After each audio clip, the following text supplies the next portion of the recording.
Hello, everyone. Our talk is about pushing the limits of Prometheus at Etsy. Today, we'll share some of the lessons from operating one of the industry's largest Prometheus servers. But before we get into it, let us introduce ourselves. My name is Chris Leavoy, and I'm an observability engineer at Etsy. I'm based in Waterloo, Canada, and I've been with Etsy for the past 4 years.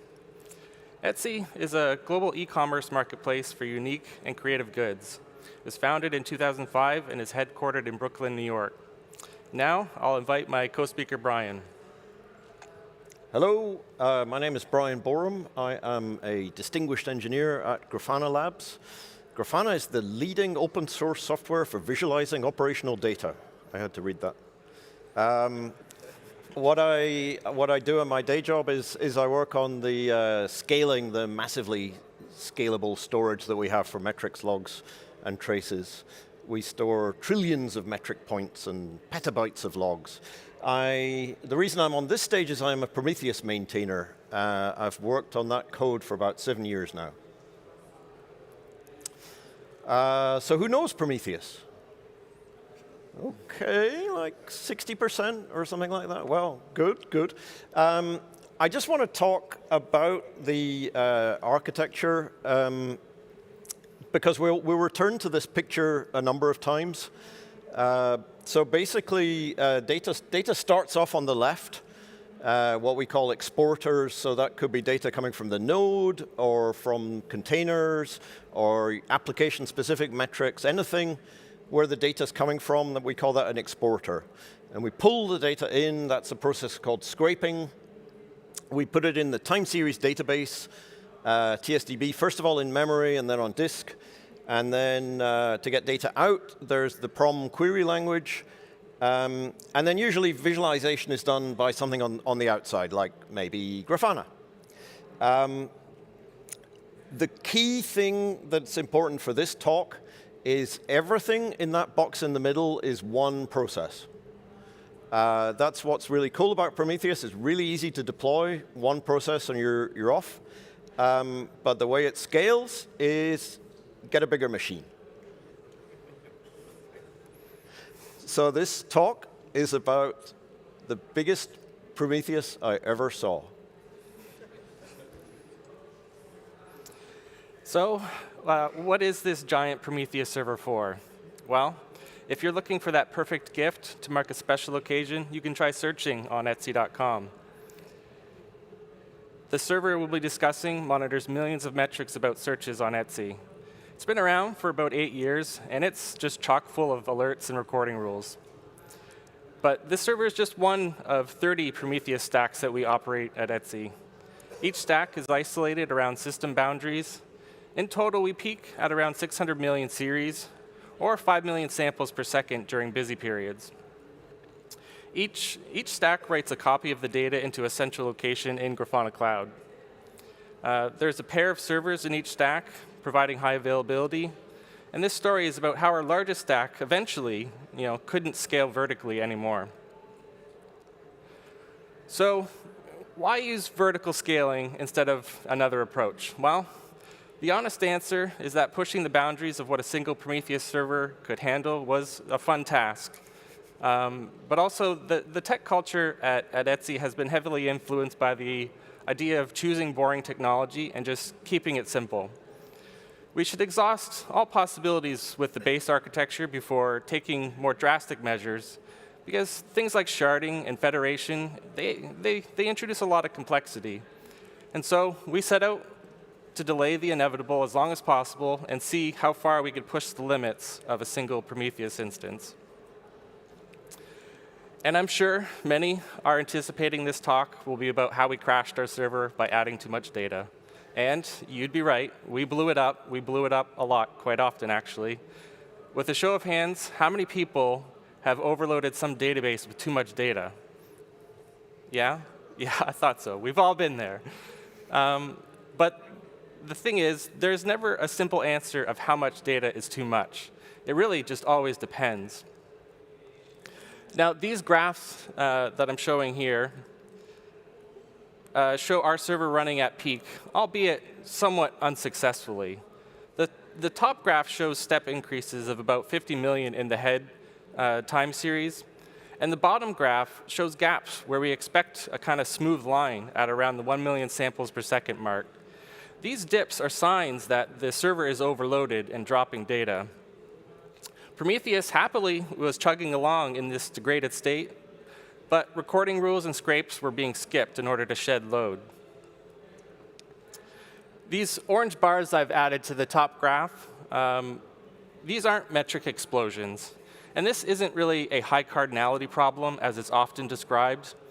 These step increases are from deployments, and not somebody adding new metrics to the system. So to explain these increases, I'll touch on how Etsy does deployments. At Etsy, we do auto-scaling and blue-green deployments. On Kubernetes, this results in super fast deploys, but it also generates a considerable amount of churn. And this churn is a big challenge when operating Prometheus at this scale. Flipping between the active and dark sides causes 50 million metrics to stop reporting and another 50 million to come online. And there's an overlapping period where both sides are reporting at the same time. So if we did 4 deploys in an hour, we would need a much bigger server. However, after reviewing the options, we realized that Google only offered one final upgrade in this server family. It struck us that we might not be able to find a larger server next time, and even if we did, there were signs that Prometheus was already in a state that prevented us from fully taking advantage of the hardware.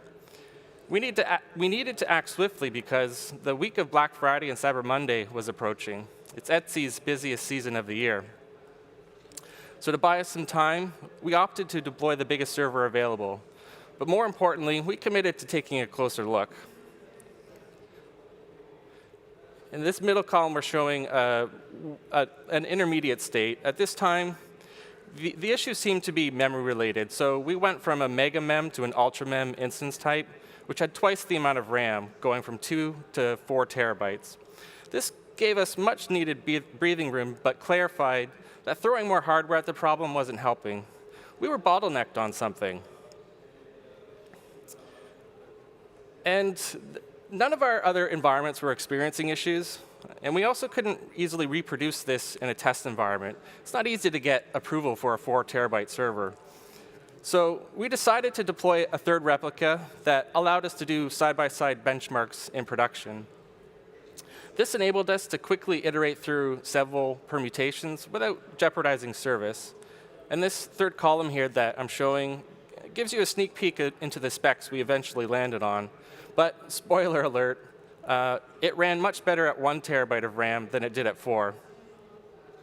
But even with the faster server, we could still not determine why the Prometheus remote write function was lagging behind.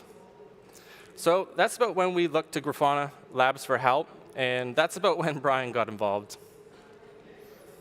Yeah, so as Chris says, they were running open source Prometheus in their infrastructure and pushing the data to our cloud service, and this is what came in on the report, on the ticket that I was asked to look at.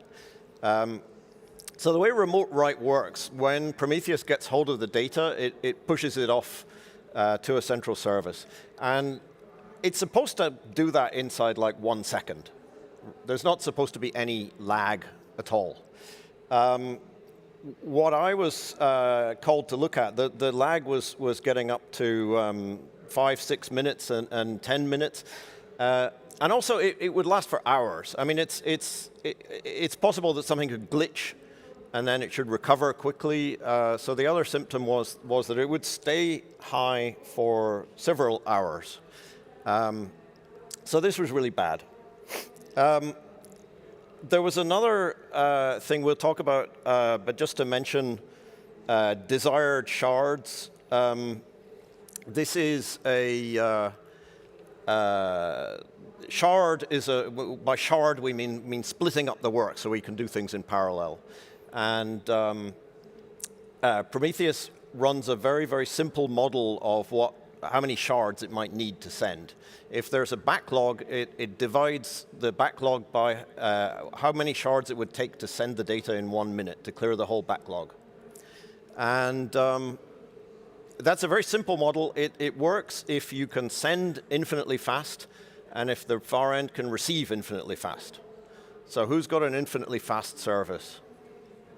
No hands. OK, yeah. So there's a problem. So yeah, I just want to mention this number, desired shards, is kind of a fantasy number, and it's probably something we should have guardrails on in Prometheus, because people read this and think that they should configure for that, but not really. And that did get us in trouble. But we eventually understood that, at least in our situation, letting Prometheus dynamically adjust the number of remote write shards was unnecessary. Because resharding is an expensive operation, we opted to hardcode the min and max shards to the same value. The right-hand table I'm showing here are the settings we landed on, but I'll explain some of the theory behind them.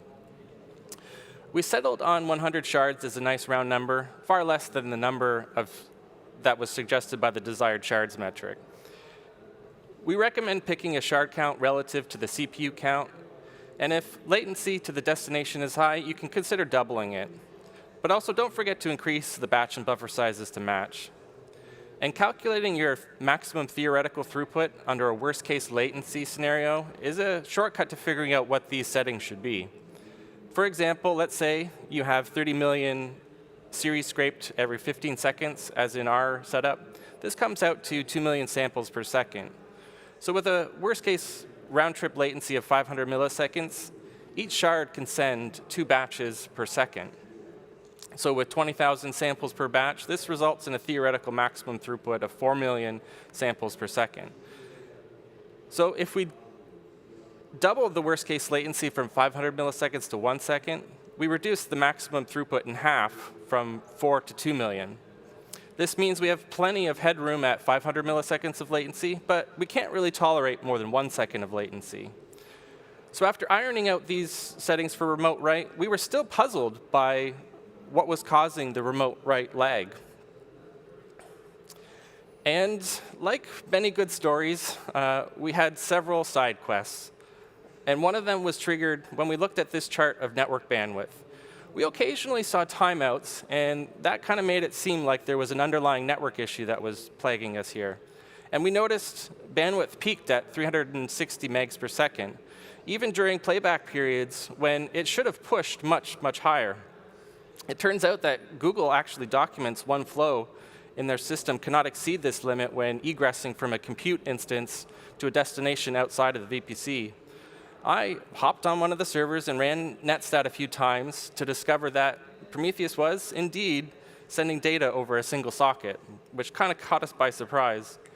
We ended up disabling HTTP2 as one of the settings so that it would send data over multiple connections, so we wouldn't have to worry about this limit anymore. But there was more to the story, because the next day, we got alerts about Prometheus remote write falling behind again. All right. So getting back to our main quest, I'll turn it back to Bryan to discuss the write-ahead log in more detail. Yeah, you always blame the network, right? Yeah. It's never the network. So there's a little bit more detail what's going on inside Prometheus, and focusing on the parallelism. So Etsy had like 10,000 exporters on the left. Those are run in the code of Prometheus. It's written in Go. Each one of those gets a Go routine. They can, if they want to, they can all run in parallel. There's a tremendous amount of parallelism there. On the sending side, we had 1,000 shards. We reduced it to 100. But even so, tremendous amount of parallelism on the right-hand side. So why have I drawn the picture this way? There's a bit in the middle. Prometheus, like many databases, when it gets hold of some data, it commits it to disk immediately.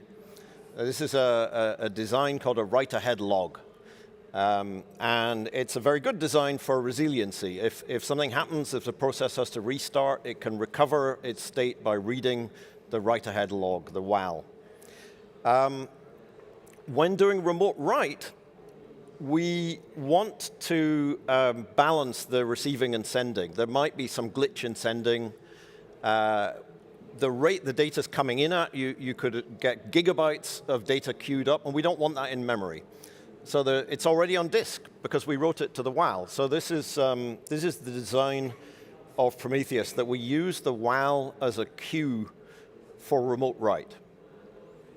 And it's a really nice design because we don't have to implement another queue. Unfortunately for Etsy, with this massive, massive server, there's exactly one write-ahead log. And the whole thing is bottlenecked on this one operation. How did we figure this out? Well, you might think something like profile. You have a performance problem, profile it. But profiling gives you an average over the whole program. And so actually, this is a different tool. This is the Go execution tracing view. And I'm sure it's too small for everyone to see, but what I want you to kind of get from this is the yellow line at the top is solid. That's the one reading the WAL. And all the other lines, the kind of swim lanes, they're the ones that write the data out on remote write. And they spend most of their time with white space. There's a little bit of the greens and the pinks. When they get some data, they marshal it, compress it, send it. But they spend most of the time waiting to get data. So this was kind of the smoking gun for what was really wrong once we'd been on all the side quests. So with Black Friday, the Black Friday deadline looming, we didn't have time to rewrite the queuing mechanism. We just needed to make this single thread go faster. So we asked ourselves, what could we change to alleviate the pressure on the bottleneck without rewriting the code? There are really only a couple ways of doing that. 1, do less work. 2, make the CPU faster. And 3, just have fewer interrupts. We ended up trying all 3. So for the first item, another expensive mechanism in Prometheus is called compaction. We disabled it, but before we get into why, I'll invite Bryan back to discuss how the compactor works in Prometheus. Yeah, so switching tack, this is a bit about how TSDB works. When the data is put into the time series database in memory, we don't want to just build up and build up and build up in data in memory. So every 2 hours, we run a process called compaction and build a 2-hour block of data on disk. After another 2 hours, we build another 2-hour block. After another 2 hours, we build another 2-hour block. And this is great because it's no longer, we don't have all that data in memory. It does pull the data back if you run queries, but it only reads the data that you actually need for that query, and that's done through memory mapped I/O. Normally, Prometheus then starts to build these 2-hour blocks into bigger blocks. So, and it's done in 3s. This is default settings of Prometheus. So we take 3 2-hour blocks and make a 6-hour block. We take 3 6-hour blocks and make an 18-hour block. And it carries on like that, 54-hour blocks, 162-hour blocks. Basically, however long your storage retention is configured for, by default, Prometheus will continue trying to make bigger and bigger blocks, which are more efficient. And that's the normal idea. But we realized that these periodic compactions were incredibly intensive operations. And again, it's all running in one process. So inside Etsy's very large Prometheus, these compactions were taking up a tremendous amount of resources. Oh yeah, a little side note. It's a little confusing. There's 2 operations called compaction. This one is head compaction, where we go from memory to disk, and the other compaction where we're doing historic blocks. But that's sorry about that. Chris. So Using smaller 1-hour blocks was critical to us for several reasons. And first, the default of 2-hour blocks meant that Prometheus could take a really long time to restart because it had to rebuild the last 2 hours of data. In fact, we had a maximum startup duration of 1 hour before Kubernetes would give up. So if we restarted the server between 4 and 6 p.m. when the wall was at its peak, it would never come back online unless we intervened by deleting the wall and losing all that historical data that hadn't yet been compacted into a block. The second reason, and perhaps more important, is the compactor would constantly fail. A blue-green deployment during peak would produce so much churn in our metrics that even a 2-hour block would exceed an internal index size limit. This meant that Prometheus would get stuck with an infinitely growing wall that could not be compacted into smaller blocks. Again, this meant that someone needed to intervene by deleting that wall and giving up historical data. So we cut the duration of our initial blocks in half to ensure they never exceeded this size of 64 gigs. So here is a diagram of Prometheus block layouts. On top, we have the Prometheus default, and on the bottom is the block layout we used at Etsy. We made 2 changes, setting the minimum and maximum durations both to 1 hour. Setting the min let the series clear out of the head block faster, and setting the max disables the larger compactions. Instead of turning the wall into 2-hour blocks and then turning those 2-hour blocks into progressively larger blocks, we configured Prometheus to write out a continuous stream of 1-hour blocks without ever compacting them. But before you try this at home, you should understand the trade-offs that we made. Many smaller blocks means queries over historical periods are more expensive. We got away with this strategy because our Prometheus server only retains 9 days worth of data, or 216 1-hour blocks, where the default is 15 days. As well, using remote write means we can offload expensive queries from the server and set aggressive query limits so as to not overload the server. We set query max samples at 50 million. And my last point about compaction is to reinforce that for us, there was just too much churn in the metrics from our blue-green deployments and auto-scaling for the defaults to just work well. So after getting this distraction of the compactor out of the way, we had one last side quest. We realized that 4 terabytes of RAM was pretty overkill now that we had compaction disabled. So we no longer needed that memory-optimized machine type and would benefit from the faster clock speeds that a compute-optimized machine type would offer.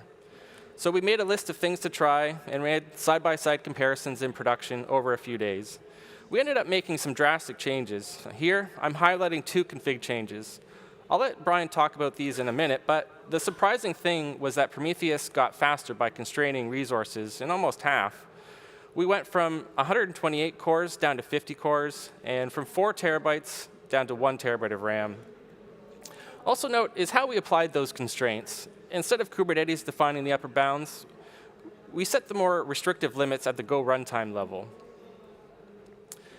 Because it turned out that garbage collection was a bottleneck across the whole program. Each dip you see in this throughput graph, every 2 minutes or so, was linked to a garbage collection interval that briefly starved the remote write. So I'll kick it back to Bryan to help us unpack how garbage collection was interfering with throughput. It's always memory management. I don't know, I've done a number of talks. You can find them on YouTube.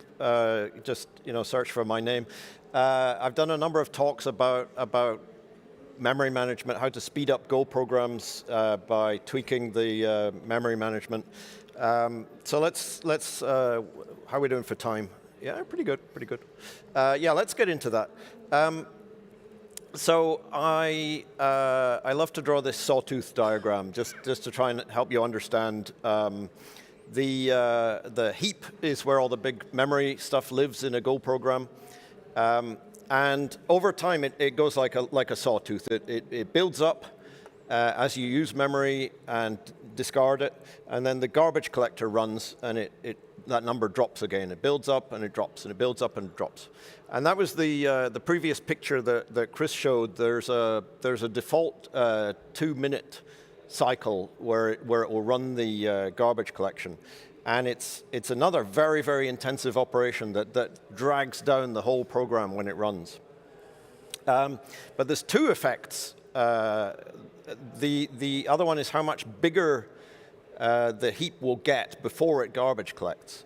And in Prometheus, we configure that to 75%. That is the Go GC setting. So, so in a steady state, it's doing this sawtooth. It has a certain amount of memory that it really needs. It climbs up to that plus 75% and drops down to that amount and climbs up and drops down, climbs up and drops down. When we had those compaction, I haven't finished yet. When we had those compaction operations running every 6 hours, every 18 hours, and so on, the heap would get bigger, and it would then grow another 75%. So this is one thing. I don't have fancy animations or AI or anything, but I'm going to wave my hands around.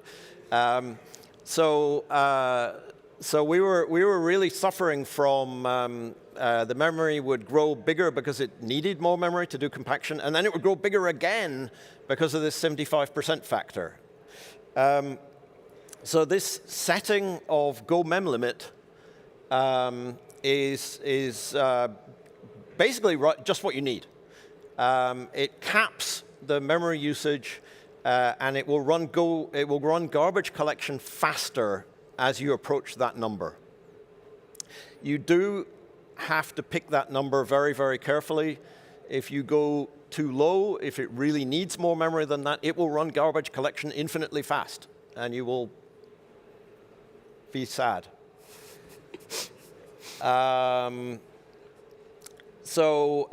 then another thing, once you've set Go mem limit, you can turn off the regular cadence. That was the 2-minute thing that we were seeing. So Go GC equals off, and a Go mem limit, in this case 1 terabyte, because we limited queries, because we turned off compaction, we did not expect any oscillation in the memory. So this gave us two things. It gave us a much more constrained process. It was running in 1 terabyte instead of 4 terabytes. And the garbage collection slowed down to like every 10 minutes instead of every 2 minutes. So the remote write got a chance to catch up a lot better. So that's a bit complicated. Like I say, I've made some other talks. You can research this, but that was what we did, and it worked really well.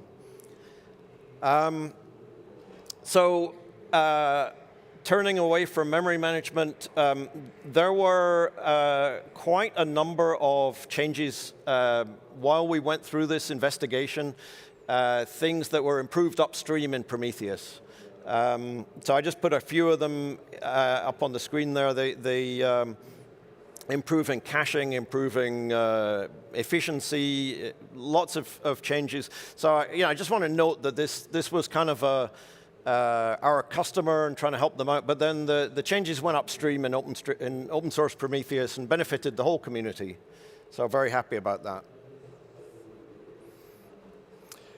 So to wrap up our story, we're happy to report that after tuning garbage collection, we finally alleviated enough pressure on the bottleneck, and we made it through Black Friday without any crashes or lag. So a big thank you to Bryan for letting us nerd snipe him on this, and another big thank you to the community building and maintaining Prometheus. So if you want to operate Prometheus at a similar scale, here's a checklist of lessons learned.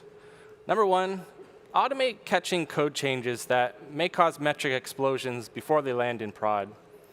But sometimes changes slip through the cracks, so it's a good idea to set scrape limits as number 2. How many metrics Prometheus will accept is unbounded in the stock configuration, and it's almost certainly going to crash if you try jamming too many metrics in. Prometheus does a good job of setting defaults most of the time, but not having an upper bound on this one is a foot gun waiting to happen. 3, consider using smaller block sizes and disabling compaction if your data retention goals allow it. 4, tune the remote write for required throughput using worst case latency as a guide, and ignore that desired shards metric if it's giving you a silly suggestion. and instead pick a shard count relative to the CPU cores your server has. 5, right-size the server and be on the lookout for bottlenecks causing diminishing returns. More isn't always better. And 6, don't be afraid of tuning garbage collection, as it may help, but make sure you've covered the basics before going down that rabbit hole. And as 7, my final advice is to avoid the too big to fail moments by thinking early about how you'll eventually split large clusters into smaller ones. And lastly, remember to have fun. We certainly appreciated this opportunity to nerd out, and we plan to continue pushing the limits of Prometheus as time permits. And with that, I hope you've enjoyed our talk.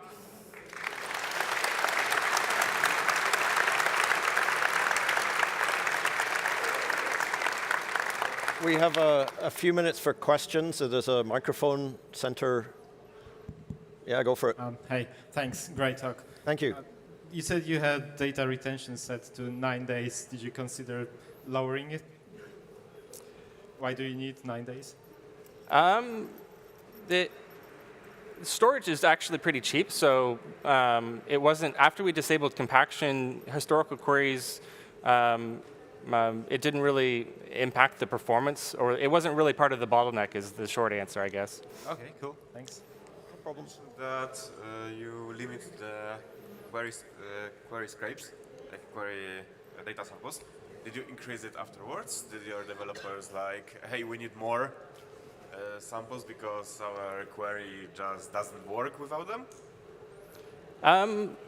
Yeah, that does happen. So we tend to offload those expensive queries to Grafana Cloud, where it's a distributed system, so it can handle those heavy, expensive queries.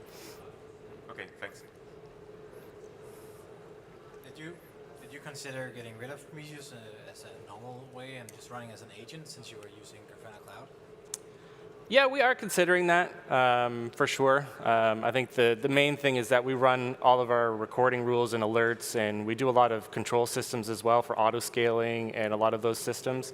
And we just like keeping it simple of knowing how Prometheus will scale and be reliable, and making auto scaling and all those complicated operations dependent on an external vendor with an external system. It's a lot of things to reason about how It's a trade-off. Yeah, for sure. And so we just like to keep it simple, but we are at that point where we have to take horizontal scaling a lot more seriously. So.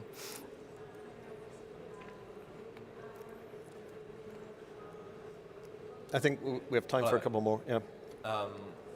So you mentioned you were setting the max procs to 50, despite having like 87 CPUs. Do you really understand why that was providing better performance? I should probably take that one. So it's complicated, is the full answer.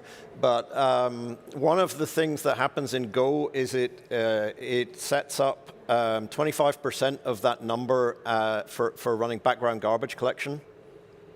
And so by constraining that number, you lower the amount of background garbage collection. And I actually have a talk at the next KubeCon in Japan. Oh, anyway, KubeCon Japan, I'm giving a talk about NUMA, which is another reason why you might want to lower that number.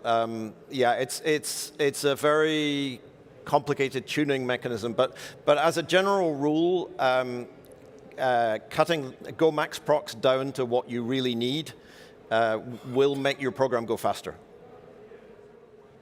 So you mentioned about sharding, and yeah, that can be complex, but why not use multiple Prometheus instances with different scrape configs? We do, actually. We have 60 servers in total. And so this is just the largest tenant that just kind of grew organically this way.